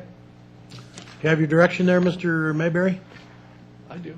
Good. Certainly, we don't, if we don't have a BDR, it's not going to be the end of the world. I'm sure the legislature won't mind. I do kind of disagree on one thing. Even if it's controversial and we believe in it, I think we should bring it forward. We should be out front in things that really affect us badly, even if sometimes we upset some of the legislators. I think they need to know what's on our mind. So. Oh, you're not allowed to go to Carson City this next year. You know what? Won't break my heart. Mr. Schmidt. Thank you, Mr. Mayor. Adam, I know the league doesn't have they have a different time frame than we do. I don't think theirs is due till September the 1st, unless that's changed in the last couple of years. Is there any way in 2 weeks, the next meeting, that we can ask Mr. Frazier what's on their agenda, what's on their radar right now? I'm sure their legislative committee hasn't approved it yet because they're not up against the wall, but if we can get some kind of idea of what they're looking at. Sure. So if we have the same things or different items, because I know with 5 BDRs, and we may get some of ours kicked on out because somebody else, Las Vegas is going to want to get, theirs on in there. So, because I think they have a few issues going on down there right now. Thanks. Okay, Adam, thanks. Okay, Appreciate thank it. you all. Let's move on to 7.1, public hearing, consideration and possible approval of the abandonment of an approximate 9-foot by 130-foot portion of east side of Field Street, right-of-way adjacent to Lot 16, Block 2 of the Rosasco subdivision. Mr. Martini. Good afternoon, Mr. Mayor and members of the council. John Martini, Assistant Director for the Community Services Department. Before you, I have a request for an abandonment. May I have the overhead, please, Teresa? Of our public right-of-way that was granted to us, or actually dedicated to us in 1958. The new owner of the building, it is a multifamily rental area, came in for some building permits, and we noticed a portion of our right-of-way is being used for the parking lot and landscape area. In checking with our transportation manager and forward plans, we have no desire to widen Field Street. Don't feel that we need to be holding this extra right-of-way that you see in the picture. We also do not have any utilities underneath it, so staff is in support of the right-of-way abandonment, and I am available for any questions if you have any. Questions for John? Okay, seeing none, this is a public hearing, so I'll open to the public. Anyone in the audience like to speak to this particular item? Okay, seeing none, I'll bring it back to council for action. Questions or looking for a motion? Ms. Ratty. I took a look and I didn't see any reason why this doesn't make all the sense in the world, so I'll go ahead and make a motion to approve the vacation of a portion of Field Street as outlined by staff. Do you have a second? Mr. Lawson. Second. Moved by Councilwoman Ratty, seconded by Councilman Lawson to approve agenda item 7.1 as outlined by staff. Any further discussion? All those in favor say aye. Aye. Opposed? Passed unanimously. Moving on to 7.2, public hearing, consideration and possible approval of the abandonment of an approximate 25-foot by 135-foot access easement adjacent to the west side of parcel 3 and an approximate 30-foot by 145-foot access easement adjacent to the east side of parcel 3 granted to the city pursuant to parcel map 2628 as reported August 26, 1992. Go ahead, John. Thank you, Mr. Mayor. Again, John Martini, Assistant Director for the Community Services Department. This is another request for abandonment, not of right-of-way this time, but of access easement and public utility easements, basically at the end of Heimer. I'm sure you saw the... We have the camera, Teresa. Oh, thanks, Teresa. I brought the overhead air photo so you can see the site differently than the one presented by the surveyor. Again, staff has researched this area and is in agreement that this can be abandoned. I couldn't find any record from 92 as to why we required the full circle access easement. It was probably, at the time things were being developed, a piece to put together. As the use of the properties have come together, everyone has access to public right-of-way, and we don't have any utilities in the ground in this easement, so we're supportive of the abandonment.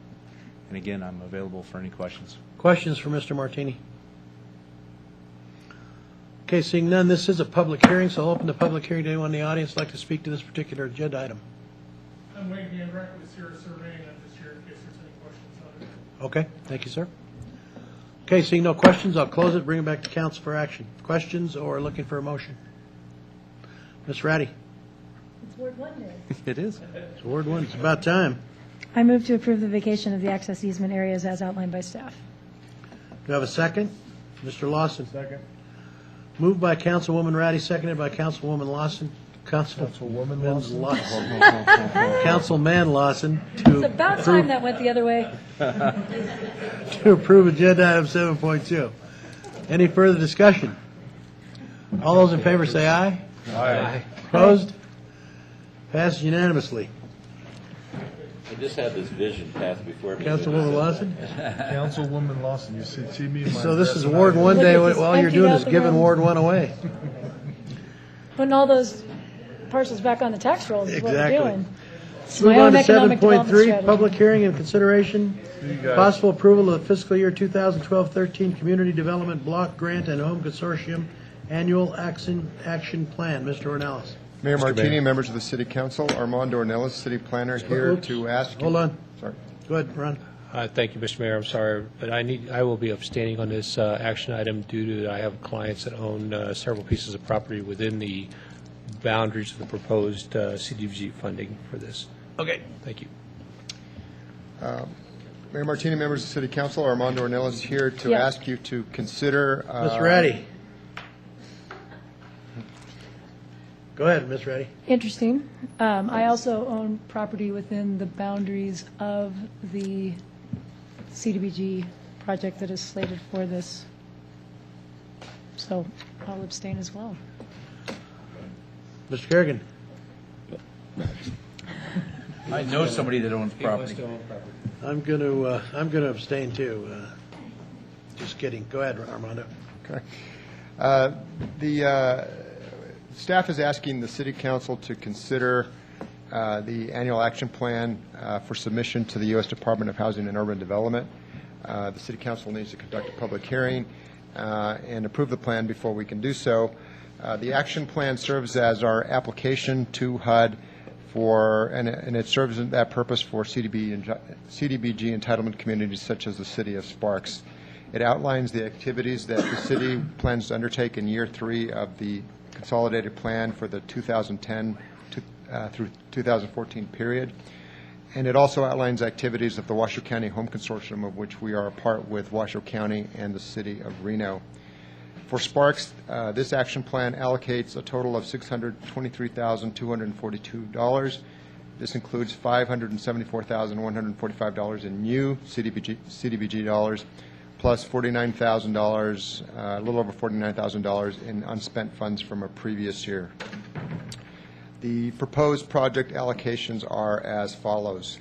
$114,829 for planning and administrative activities, and this includes money that we provide to Silver State Fair Housing for fair housing activities, as well as funds for the Continuum of Care planning process And these are both activities that are essentially we're obligated to do as a CDBG entitlement committee, and we farm them out to nonprofit organizations. It also includes $99,000 for the city-administered housing rehab programs. One second, Armando. Question, Mr. Kerrigan. Armando, if following along with the 99,000, it says that we're carrying over approximately 172,000 from the year before? Yes. Well, you just said we were only bringing over 49,000. Well, these are funds that are already covered by a plan. It's just they're, and the reason I really put that in there was to show you that the overall activity is more than the $99,000. The $49,000 is funds actually primarily from the administrative pot of money that we didn't spend, and so they need to be actually reprogrammed. Does Okay, that let make me sense? ask this then, because Sure. according to what I've read here, that we didn't use 172,000 either. Is that correct? That's correct. Okay, then let me ask this. Why are we putting another 99,000 into it if we haven't used the funds? In other words, this is the funds that people can come and do the housing rehabilitation or emergency grants, correct? Correct. And obviously, somebody didn't come forward last year and do that. Right, and I will say that because of the depressed housing market, there's a lot of households that can't qualify for loans. But the $99,000 in and of themselves would be less than we would typically use in a year, and so I'm trying to, with this proposal, to say we think we can spend about $270,000 in housing funds in the coming year. Yeah, but that historically that doesn't jibe with me, because what's the difference going to be this year than it was last year? Well, because what I'm saying is, wouldn't it be better to take that 99,000 and put it somewhere else, maybe into the pedestrian improvements? We certainly could do that. I think the one reservation I would have about that is essentially if we were to run out of money in the housing program, then but Yeah, but what I'm saying is that we've got 172,000 that nobody used, right? Yeah. Again, that's the I'm pleasure of the saying, city council. my question is, would it be better to take that 99,000 and stick it in something that we could see that we know we're going to use it on, like, or the homeless shelter? I don't know which one is better. I mean, to sidewalks or homeless shelter or whatever. The homeless shelter, I would say, the $86,121 for the homeless shelter, that comes out of a particular pot, and that's the cap. That's the most we can allocate for the operations of the shelter. So the only other place we could put that 99,000 would be into pedestrian improvements? Essentially. Okay. Yeah. So again, this was staff's proposal. Well, convince me that we don't need to do that. I can't sit here and tell you that we're going to spend $270,000 in our housing rehab program in the coming year. It's probably on the optimistic side. If you want to reallocate some of that for the PED improvements program, then I would say that would be okay. Okay. Certainly is a good program, the housing program. It's one that's needed, but you're right. We haven't been able to use it the last year, and it's because we can't get a loan-to-value ratio that's good enough to allow us to do it. So, yeah, and I kind of agree with Mike. It doesn't look like that's going to come back in the next year. But plus here the fact again, is, who knows? I just don't want to lose that money. Does that make sense? In other words, it's the CBD. I can never say CDBG funds are federally funded, so I'd rather use them. This is down where Ed Lawson was talking about. Do we have a problem with losing it? We wouldn't lose them. It's just it wouldn't be put to immediate use like. Okay. Okay. So, point of clarification. Something to consider. So in terms of what was here. Wait a minute, we got another question. Go ahead. We talked about the CDBG funds this afternoon, and we did put a new track in for Sparks High School many years ago. But why doesn't their reader board qualify? And if we've got the money, why can't we divert it there and get them a new reader board? We could potentially do that. I didn't look at whether that would be specifically an eligible expenditure from a CDBG perspective. We would have to go back and probably amend our 5-year consolidated plan, and certainly we could do this amendment as part of this discussion. But I didn't look at it from the CDBG perspective, to be frank. So. Am I reading this right? The city is also carrying forward $188,000 from a previous year to complete facility improvements to enhance security at the Community Assistance Center that we're giving $86,000 to. So we're not spending any of that money. We would, there was an issue with that $188,000. Basically, it was intended to fund a portion of the construction, the original construction of Phase 2 of the Community Assistance Center. The project essentially moved forward before we completed our environmental review process. So Reno has asked us to look at these security improvements instead of because essentially it's too late for us to fund that construction of the CAC, the original construction of the CAC. So we had $188,000 in a previous CDBG annual action plan for that purpose. Reno said, well, we understand you didn't complete that process. We do have these other needs in terms of security enhancements. Would you consider this? And that's what I'm asking. And actually, I came back in the fall last year. Actually, it was at the beginning of this year, and we asked you to amend the action plan for this purpose. So we're simply carrying those monies forward, and we're working now with the City of Reno to undertake those projects. Okay, so can you look at that reader board? The reader board, we could certainly look at the reader board, and we could come back and do an amendment if necessary, where we maybe take money back from the pet improvements and do this instead, Okay, or thank you. from another activity. So I will look at that specifically. They've got the reader board out in front of the school, and they put letters up right here.